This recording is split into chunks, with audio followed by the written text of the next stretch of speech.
Dandi March, breaking of the SALT law, and beginning of the civil disobedience movement. This is the topic we are going to discuss today. आज हम लोग जिस topic पर discussion करने वाले हैं वो है मोहनदास करमचंद गांधी की दांडी यात्रा, नमक कानून को तोड़ना और उसी के साथ सविनय अवज्ञा आंदोलन यानी सिविल डिसोबीडियंस मूवमेंट का शुरू होना। हम लोग इस बात को अच्छे से जानते हैं, समझते हैं कि 1919 में मॉन्टेग्यू-चेम्सफोर्ड रिफॉर्म्स एक्ट बना। इसमें ऑब्जेक्टिव रखा गया कि इंडिया का कॉन्स्टिट्यूशनल डेवलपमेंट करना है, कॉन्स्टिट्यूशनल रिफॉर्म्स लाने हैं। साथ ही साथ एक और प्रोविजन किया गया कि इस एक्ट के इफेक्टिवनेस को रिव्यू किया जाएगा 10 साल होने पर। एक बात रिफ्लेक्ट होती है कि 1929 में इसका रिव्यू होना था, लेकिन समय से पहले उस समय के secretary of state Lord Birkenhead ने साइमन कमीशन कॉन्स्टिट्यूट कर दिया। In the Simon commission there were 7 members, all were British, no one was Indian. इस बात को ध्यान में रखना है। It was headed by Sir John Simon and that is why we call it Simon Commission. ये कॉन्स्टिट्यूट हुआ तो इसका विरोध हुआ, इसका प्रोटेस्ट हुआ, क्योंकि सभी मेंबर्स ब्रिटिश थे।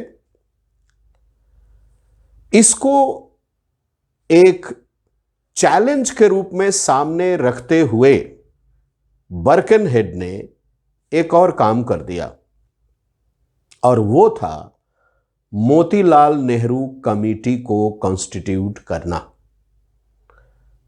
नाम इसलिए मोतीलाल नेहरू कमेटी पड़ा क्योंकि इसके हेड पंडित मोतीलाल नेहरू थे। दोनों यानी साइमन कमीशन और मोतीलाल नेहरू कमेटी का ऑब्जेक्टिव था कॉन्स्टिट्यूशनल रिफॉर्म्स को रेकमेंड करना। दोनों ने अपने अपने काम शुरू किए। एक तरफ साइमन कमीशन ने अपना काम शुरू किया और दूसरी तरफ नेहरू कमेटी ने अपना काम शुरू किया। साइमन कमीशन जब इंडिया आया तो उसका प्रोटेस्ट हुआ, गो बैक साइमन के नारे लगाए गए। इतनी बात ध्यान में अभी रखनी है। उधर मोतीलाल नेहरू कमेटी ने 1928 में ही अपनी रिपोर्ट सामने रख दी और यह रिक्वेस्ट किया, यह डिमांड किया कि इसके रिकमेंडेशंस को दिसंबर 1929 के पहले एक्सेप्ट कर लिया जाए। इसमें जो सबसे बड़ी बात कही गई वो थी इंडिया को डोमिनियन स्टेटस देना, यानी स्वराज कायम करना। इंडिया के ऊपर इंडियंस रूल करेंगे, बट अंडर ब्रिटिश गाइडेंस, यह बात रखी गई। इसी को डोमिनियन स्टेटस बोला गया, स्वराज बोला गया। मोतीलाल नेहरू कमेटी रिपोर्ट में फिर से बता रहा हूं कि मोतीलाल नेहरू कमेटी रिपोर्ट दिसंबर 1928 में पुटअप कर दी गई और इसमें डिमांड किया गया कि इसके रिकमेंडेशंस को, खास करके इंडिया को डोमिनियन स्टेटस देने के रिकमेंडेशन को, ब्रिटिश गवर्नमेंट एक्सेप्ट कर ले। इसके लिए मोतीलाल नेहरू कमेटी ने ब्रिटिश गवर्नमेंट को समय दिया दिसंबर 1929 तक का।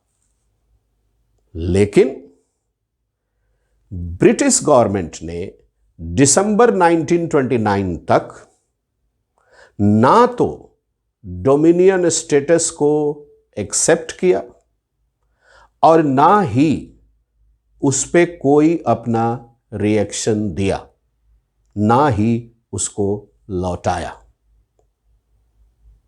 इस बात से इंडियन नेशनल कांग्रेस के लोग नाराज हो गए और इंडियन नेशनल कांग्रेस ने दिसंबर 1929 में लाहौर में अपना एनुअल सेशन बुलाया। यहां ध्यान देने वाली बात यह है कि 1928 का कांग्रेस का एनुअल सेशन कलकत्ता में हुआ था, जिसको प्रेजाइड किया था पंडित मोतीलाल नेहरू ने। अब दिसंबर 1929 में यह सेशन होने जा रहा था लाहौर में। 1929 का Lahore session of Congress preside किया पंडित जवाहरलाल नेहरू ने। पंडित जवाहरलाल नेहरू ने as the president of the Indian national Congress in 1929 in the Lahore session denied, rejected the proposal of Swaraj or Dominion status. पंडित जवाहरलाल नेहरू ने डोमिनियन स्टेटस के डिमांड को मानने से इनकार कर दिया। यह पहली बात रही। दूसरी बात यह रही कि इसी रावी नदी के किनारे से, यानी लाहौर से, यानी as the president of the Indian national Congress, Pandit Jawaharlal Nehru ने एक और बात डिक्लेयर कर दी और वो थी द एम ऑफ पूर्ण स्वराज, कंप्लीट इंडिपेंडेंस। अब तीसरी बात पर आते हैं। पंडित जवाहरलाल नेहरू के प्रेसिडेंटशिप में लाहौर सेशन ऑफ कांग्रेस में ही कांग्रेस की वर्किंग कमेटी ने मोहनदास करमचंद गांधी को ऑथराइज कर दिया कि वो चाहे जो डिसीजन ले आगे की कार्यवाही के लिए, आगे की रणनीति के लिए। The working committee of the Indian national Congress in the Lahore session from the bank of Ravi river authorized Mohandas Karamchand Gandhi to decide what to do in near future to strengthen the freedom struggle of India. When Pandit Jawaharlal Nehru declared the aim of complete independence or Purna Swaraj, he declared one more thing, and that was celebration of 26th January 1930 as Independence Day. Bharat के लोग 26 जनवरी 1930 को स्वाधीनता दिवस के रूप में celebrate करेंगे। यह लाहौर सेशन में ही डिक्लेयर किया पंडित जवाहरलाल नेहरू ने। तो लाहौर सेशन ऑफ कांग्रेस में 4 बातें सामने आती हैं। पहली, डोमिनियन स्टेटस का डिमांड जो मोतीलाल नेहरू कमेटी ने किया था उसको रिजेक्ट कर दिया जाता है। दूसरा, कंप्लीट इंडिपेंडेंस को इंडियन नेशनल कांग्रेस का डिमांड डिक्लेयर किया जाता है। तीसरा, 26 जनवरी 1930 को इंडिपेंडेंस डे स्वाधीनता दिवस के रूप में सेलिब्रेट करने का डिक्लेरेशन किया जाता है। और यह भी कहा जाता है कि every year 26 January would be celebrated as independence day.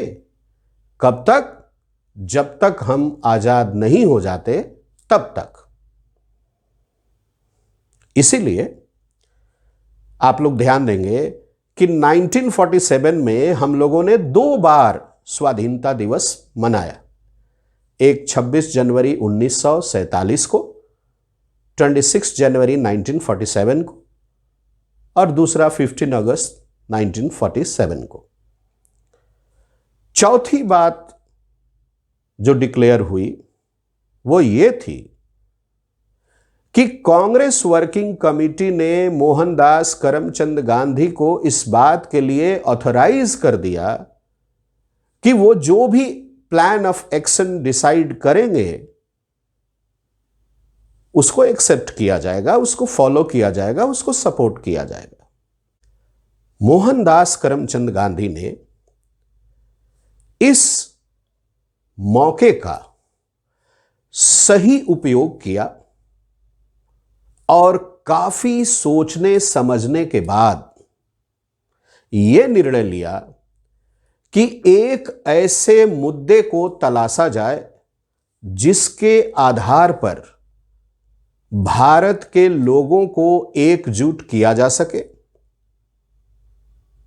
He wanted to analyze and find out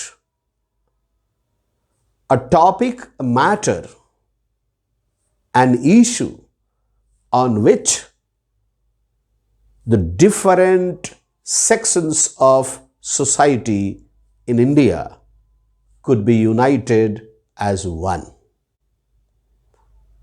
He wanted to reflect the unity of the Indians despite so many differences.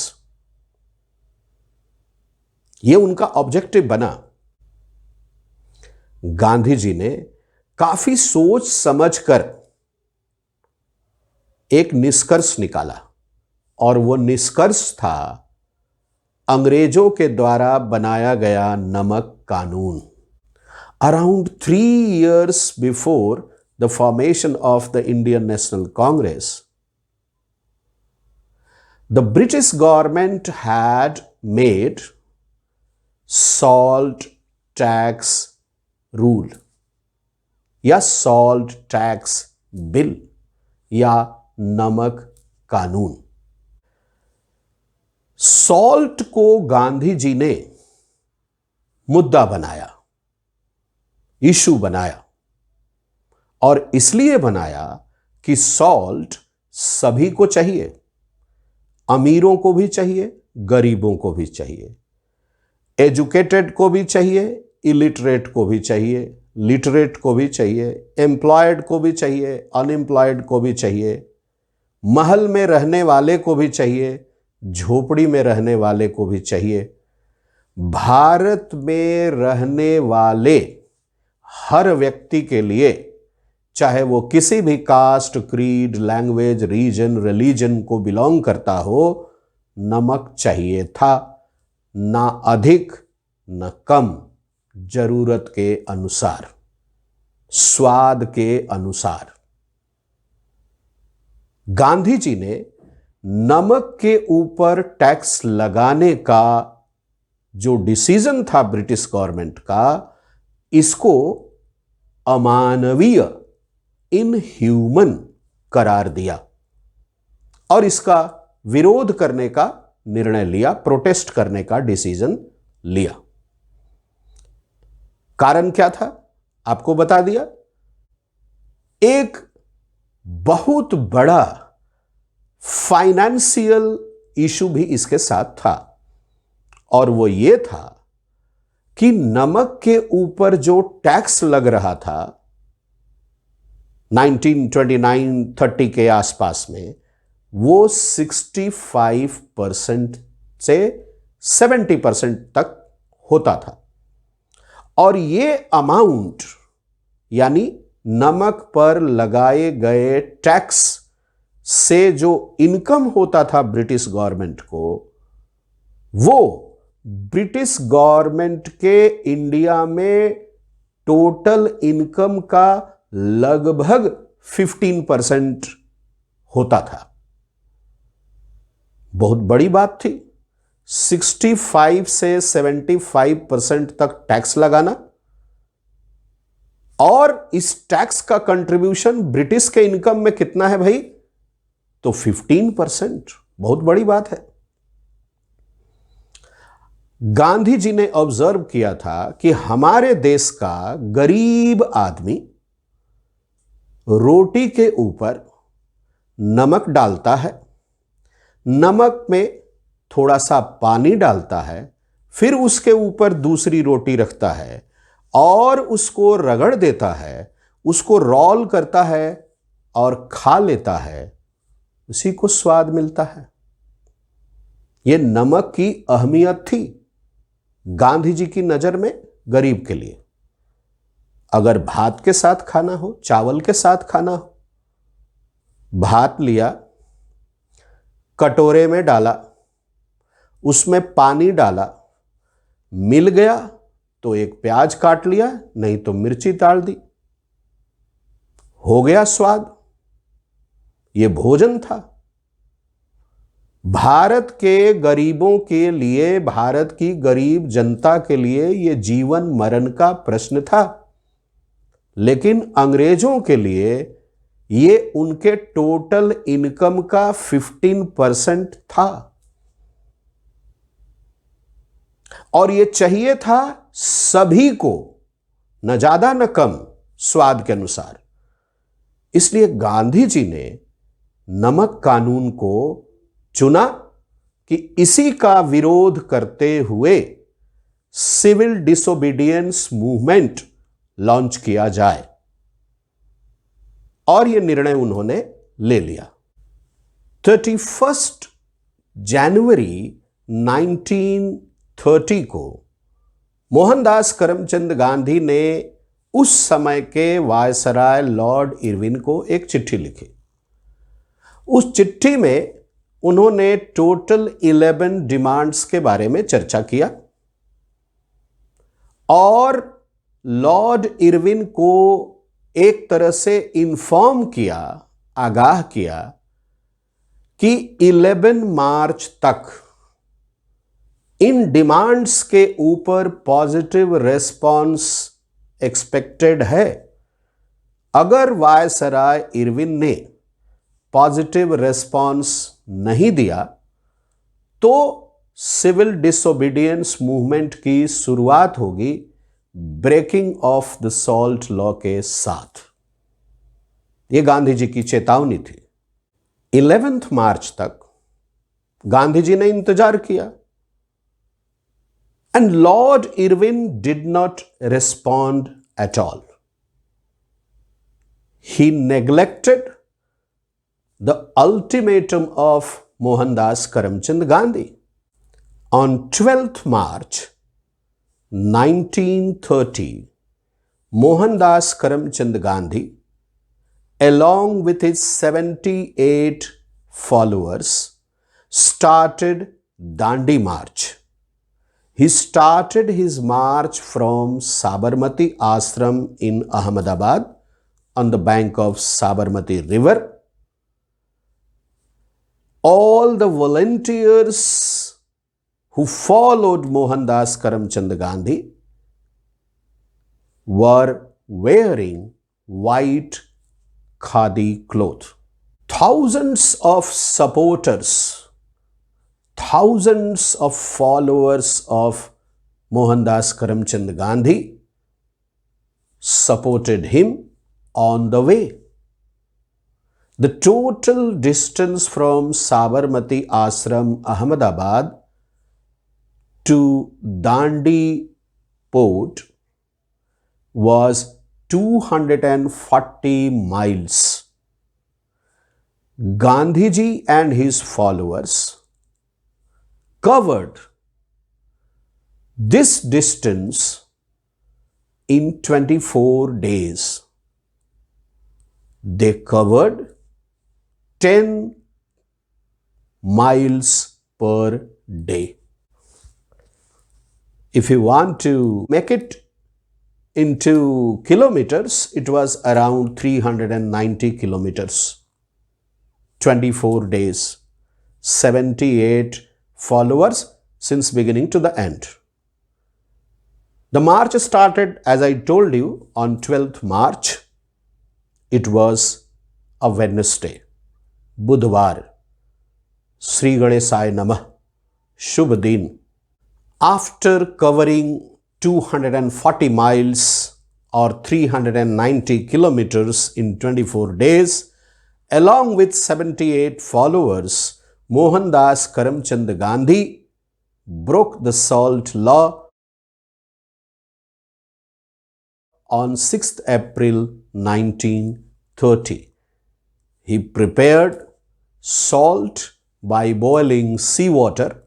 समुद्र के खारे पानी को बॉयल करके मोहनदास करमचंद गांधी ने नमक बनाया दांडी में और इस तरह से नमक कानून को तोड़ा।